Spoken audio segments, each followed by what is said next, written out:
So thank you for having me today. So my name is Mako Fukano, Shibaura Institute of Technology, Japan. So this is the topic I am going to talk about today.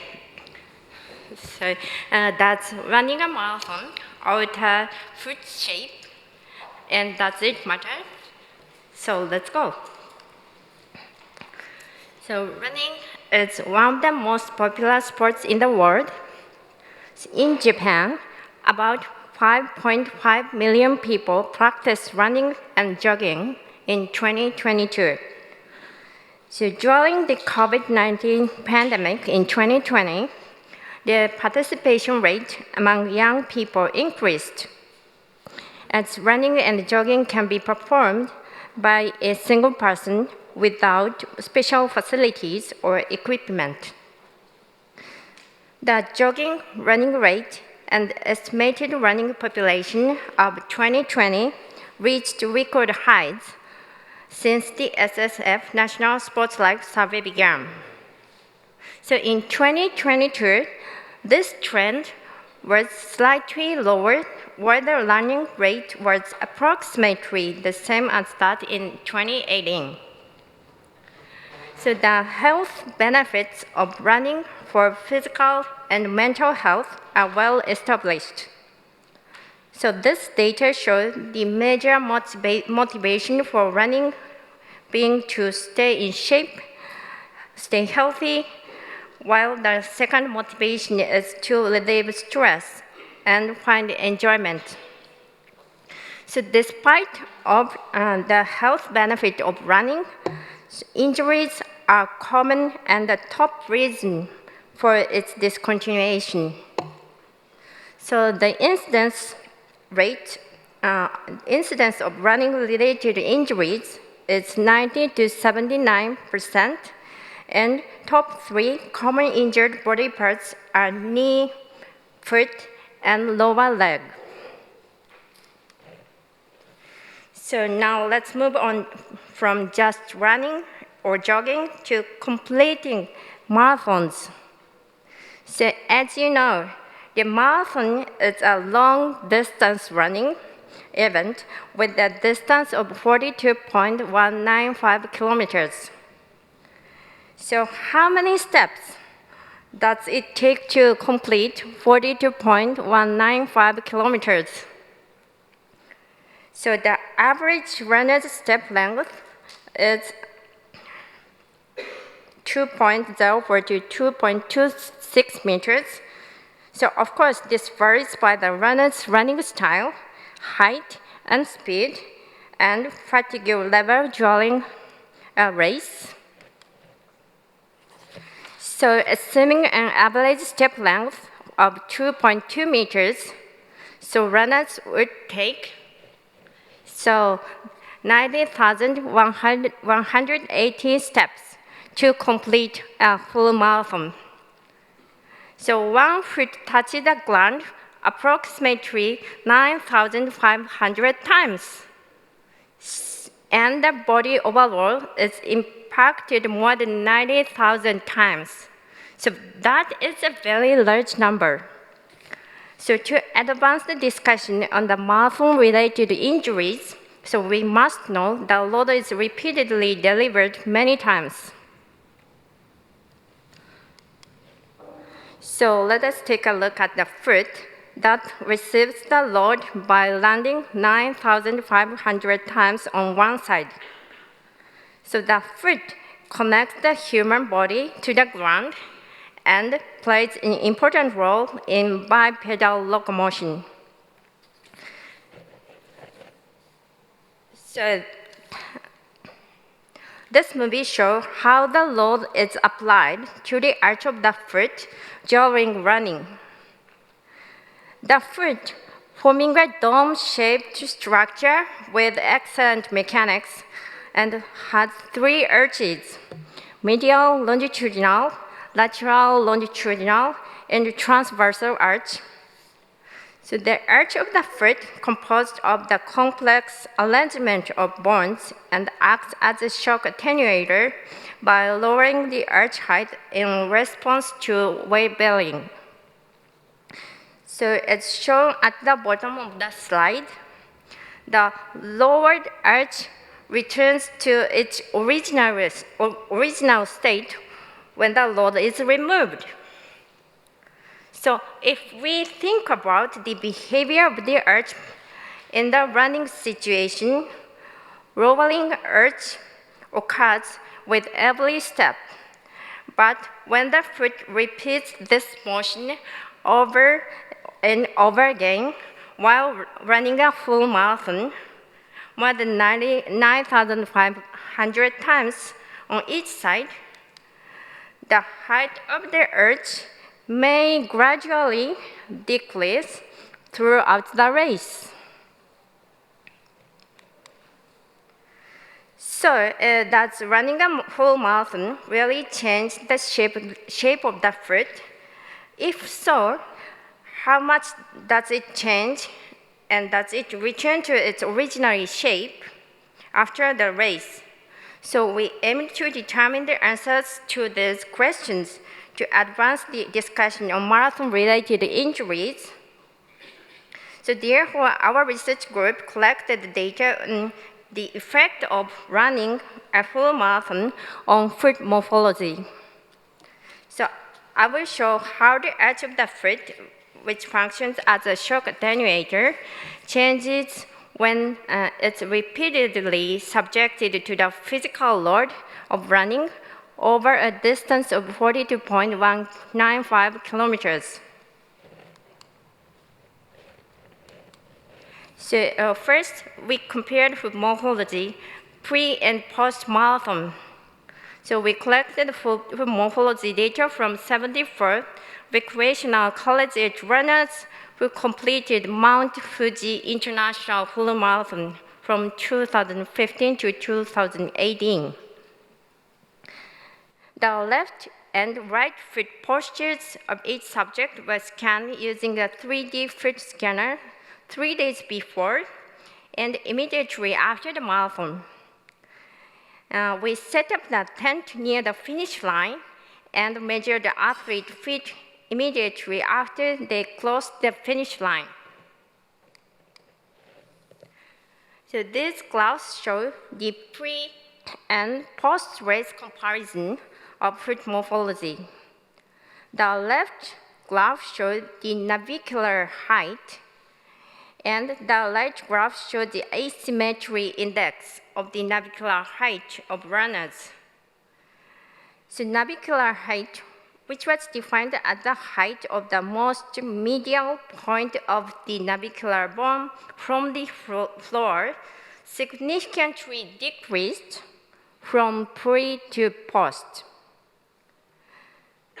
The asymmetry index, which indicates the magnitude of asymmetry, was calculated by taking the percentage ratio between the absolute value of the difference between the left and the right and their sum, as shown on this slide. So the asymmetry index of navicular height of the 74 runners increased from pre to post-race condition. And this scatter chart shows the relationships between the navicular height displacement, delta navicular height, and pre-race navicular height in the left, and the navicular height displacement and the marathon time in the middle, and the post versus pre-race asymmetry of navicular height in the right. So these results were obtained from a stepwise multilinear regression analysis. So for the navicular height displacement, the analysis was conducted between vertical earth displacement as criterion variables and participants' sex, body mass index, pre-race navicular height, pre-race navicular drop, and marathon time as explanatory variables.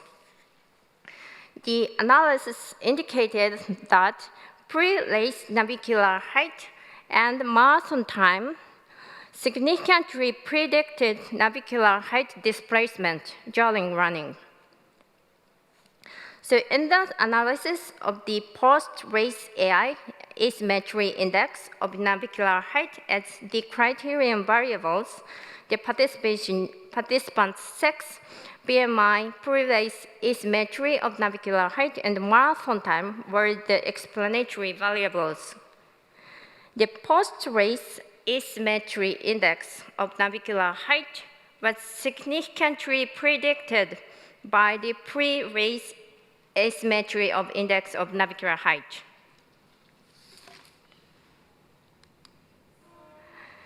The mean inferior navicular displacement in this present study was 3.5 millimeters. So some reports has shown that an unusual foot structure may be susceptible to overuse injuries.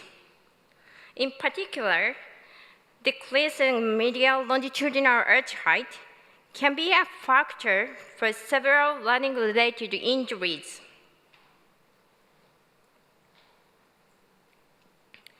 So because it has been reported that foot posture and/or foot parameter alteration may change learning mechanics.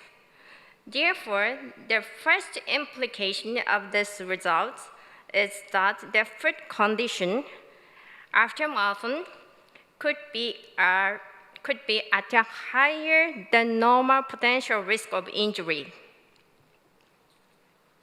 The navicular height asymmetry increases after 4 marathons. Runners with large post-race asymmetry are those with large pre-race asymmetry. So debate persists regarding whether morphological asymmetry is directly related to running-related injuries. However, lower limb anatomical symmetry is correlated with symmetry of running kinematics. So therefore, runners with large left and right differences in foot edge structure are predicted to have more asymmetrical running mechanics. So in addition, our study evaluated the medial longitudinal arch using navicular bone height, whereas previous research reported large left and right asymmetry of the transversal arch of the foot in university track and field athlete with foot pain.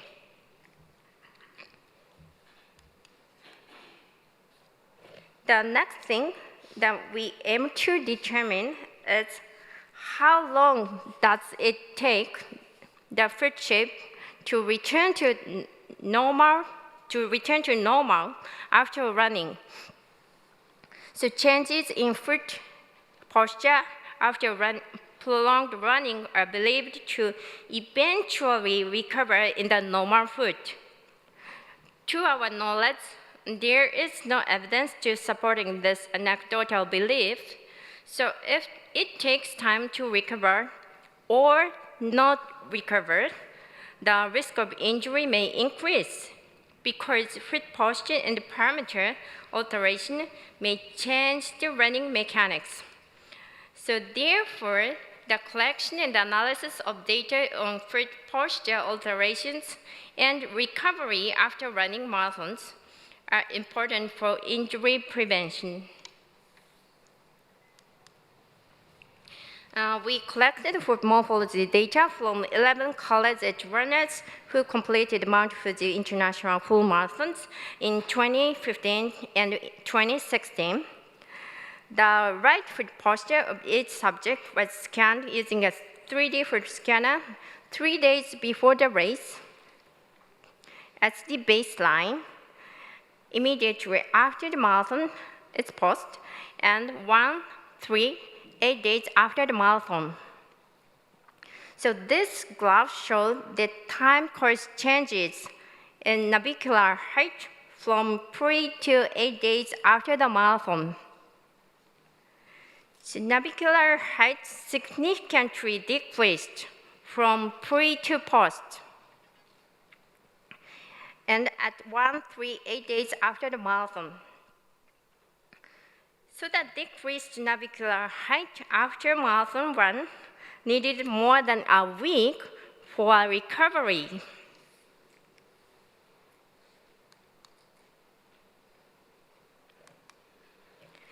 So these graphs also show the time course changes in ball girth, dorsal height, and foot volume. So ball girth significantly decreased from pre to post. So subsequently, significantly increased until 3 days after the marathon, and then decreased from 3 to 8 days after the marathon. The dorsal height, which was defined as the height of the highest point from the ground at 50% of the length of the foot from the heel, so significantly increased from pre and post to 1 day after the marathon, and then decreased from 1 to 8 days after the marathon. The foot volume, defined as the volume from the plantar surface in the standing position to 10 centimeters proximal to the foot, significantly increased from pre and post to 1 day and 3 days after the marathon, and subsequently decreased significantly until 8 days after the marathon. The dorsal height and volume tended to decrease in the post versus pre-race condition, although the difference did not reach statistical significance. So the lower right graph shows the result of the navicular height from the previous slide as the reference. So what we found from these results were that the recovery patterns of these three morphological parameters, the ball girth, dorsal height, and volume, are similar. They went down once in post, went up in 1 day, and then decreased toward the 8 days.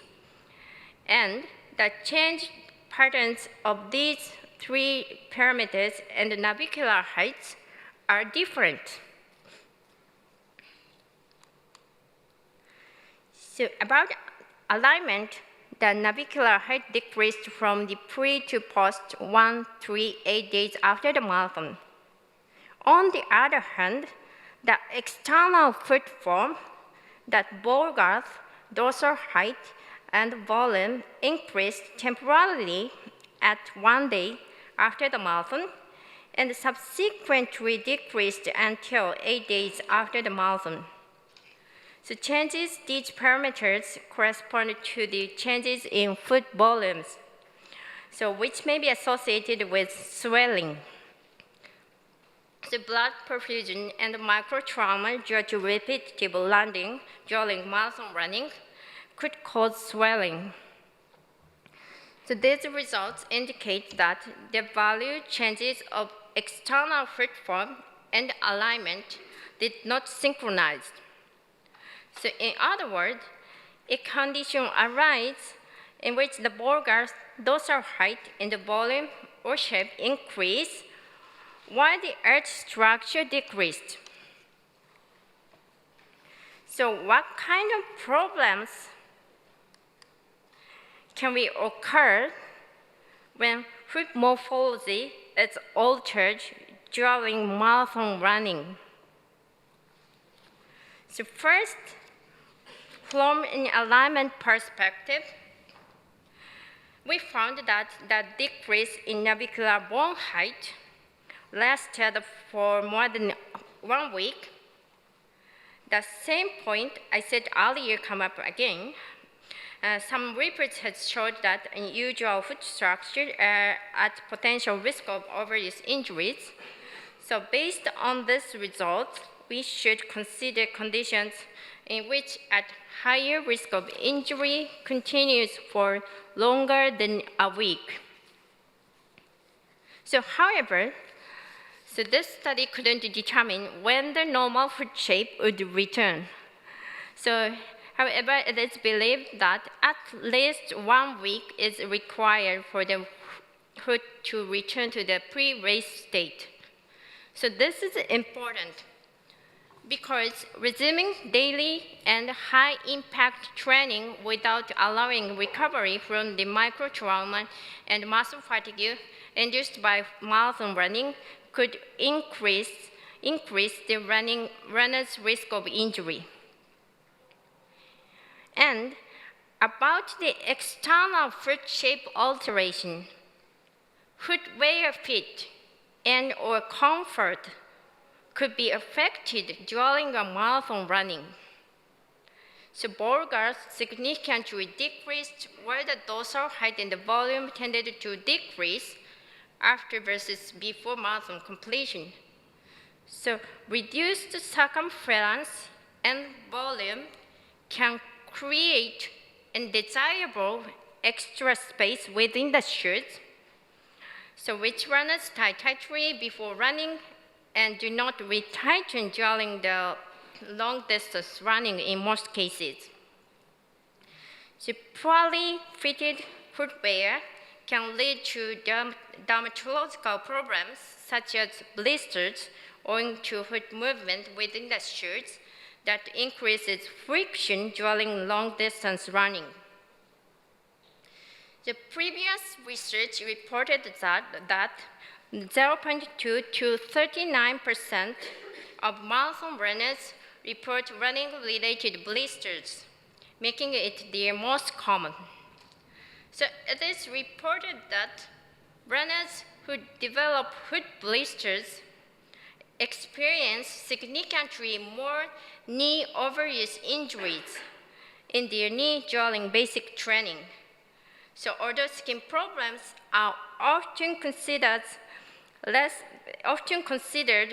serious than musculoskeletal injuries, but painful blisters can negatively affect running performance and even cause secondary musculoskeletal problems owing to compensatory movements used to avoid pain.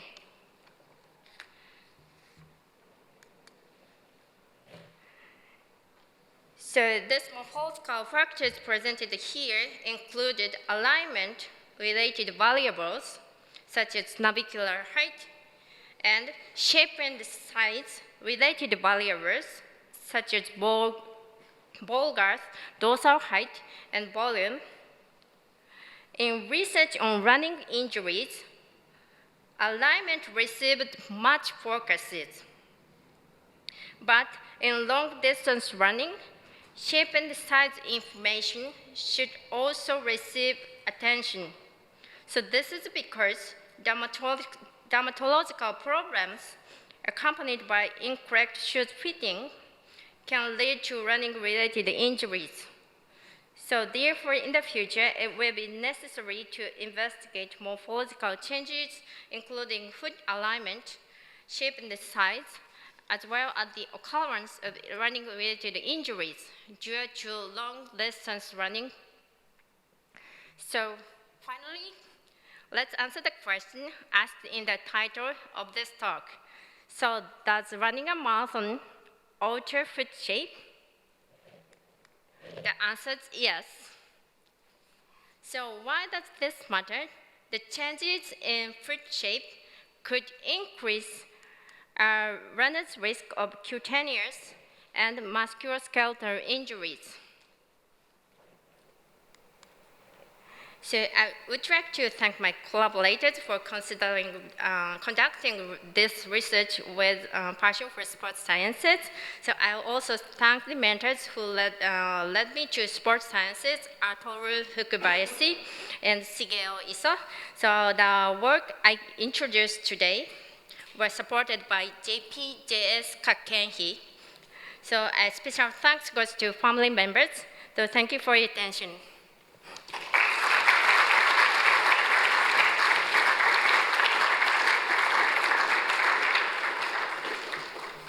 Thank you very much. Does anybody have any questions for Mako? Yes, question here. Did you look at all, was there any difference in the type of shoe that people wear? So if they were in a support shoe or a neutral shoe or a plated shoe or anything like that? Yeah, it's an interesting point, but I didn't have any data about the based on the